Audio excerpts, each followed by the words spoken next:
সন্তান কুশল দুটি ভাই বলে মা গো পুত্র হয়ে ওরা তোমার মাথায় দিয়েছে বাড়ি ওই শীতল সিঁদুর মুছে ফেলো তুমি হয়েছ নারী।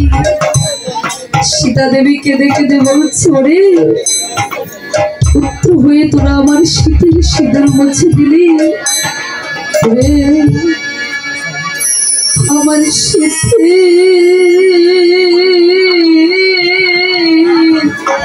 সিঁদুর মুছাইলি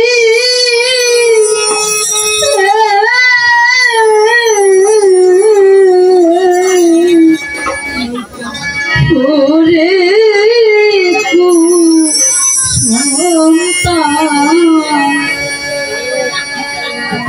আমার শীতের সিঁদুর মুছাইলি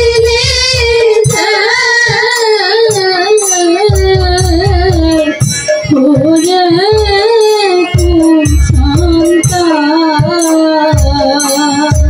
ওরে পুত্র নইবে তোরা মনে দিয়েছিস বাড়িরে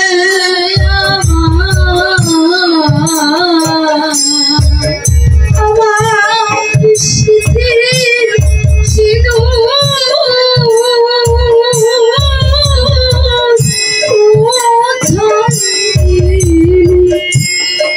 করলি জারি রে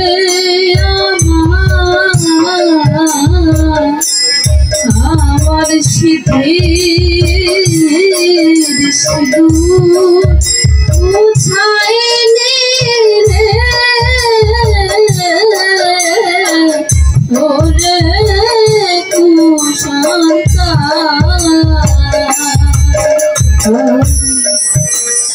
কত গুণে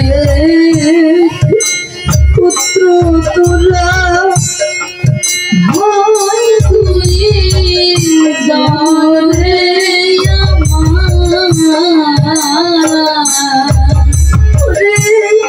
তোদের সে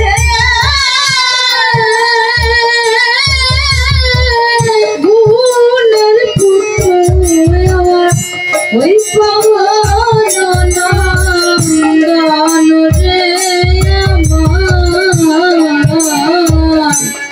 আমার শীতের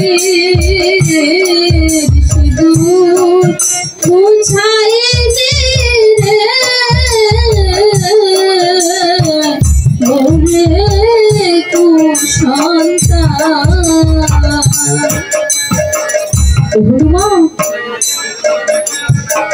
তুই আমাকে রণক্ষেত্রে নিয়ে চল বাবা কোথায় আমার ভরত শত্রুঘ্ন কোথায় আমার প্রাণের ভাই লক্ষ্মণ আমাকে তুই রণক্ষেত্রে সীতা দেবী রণক্ষেত্রে গিয়ে দেখতে পাই সবাই ভূমিতে লুটিয়ে পড়ে আছে ভরত শত্রুঘ্নকে বুকে জড়িয়ে ধরে বলছে ওঠো ওঠো ভরত শত্রুঘ্ন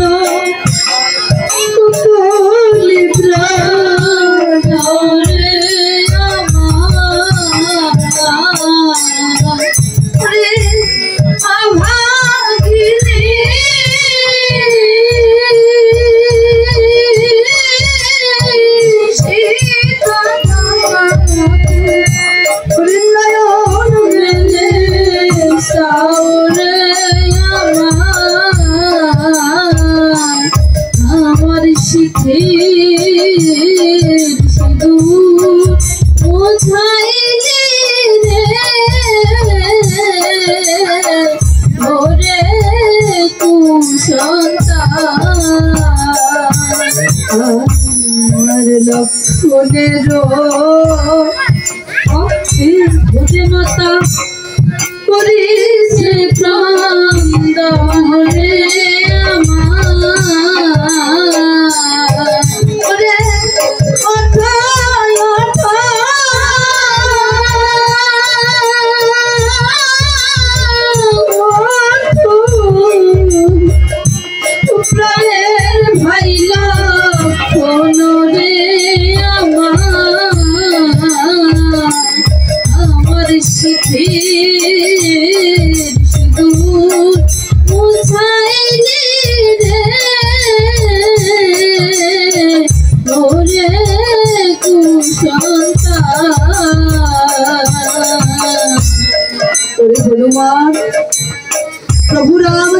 যে আমাকে কথা দিয়েছিল এই রামলীলা সঙ্গ করে আমাকে সঙ্গে নিয়ে চলেছে, কিন্তু তোর প্রভু যে তার কথা রাখলো না, সে আমাকে একা ফেলে নিজে চলে গেল। তাহলে আমার এই জীবন রেখে কি লাভ? তুই যা হনুমান আমার জন্য কষ্ট পুড়িয়ে আমি সেই কষ্ট দিয়ে অগ্নি প্রজ্বলিত করে আমার এই প্রাণ বিসর্জন দিয়ে দেবো। তাই মায়ের আদেশে হনুমান কি করেছে? ওরে ওই হনুমান তাই কষ্ট পুরাইল রে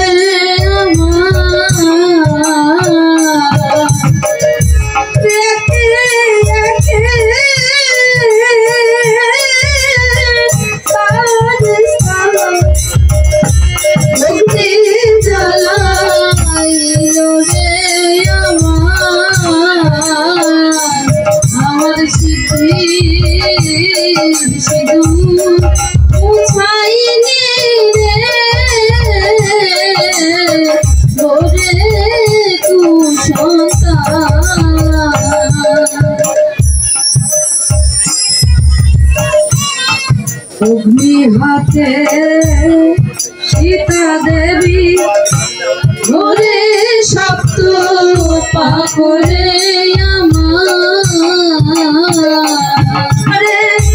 হেলো কালে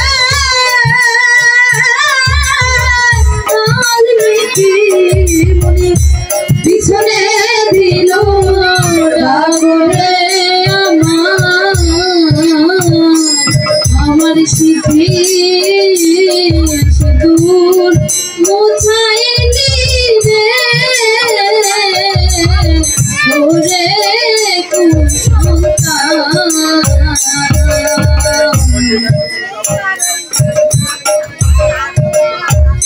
যেই না মা সীতা অগ্নি প্রজ্বলিত করে ওই অগ্নিতে প্রাণ বিসর্জন দিতে যাবে, পিছন থেকে বাল্মীকি উনি ডাক দিয়েছে, দাঁড়াও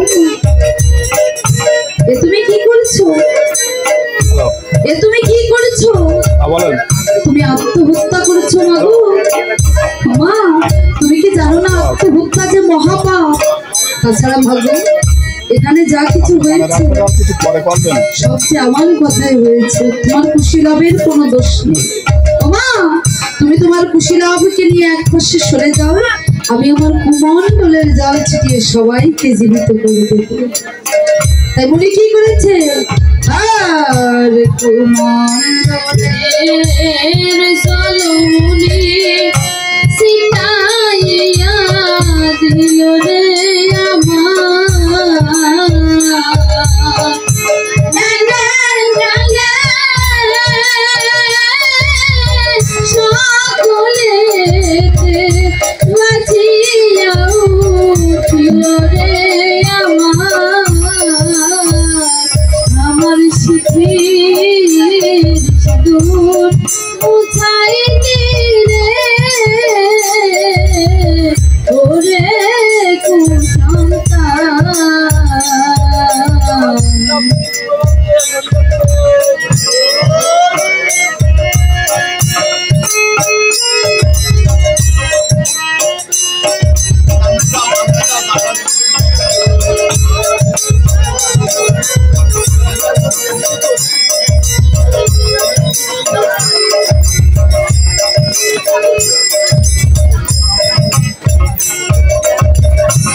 সবাই চেতনা ফিরে পেয়েছে।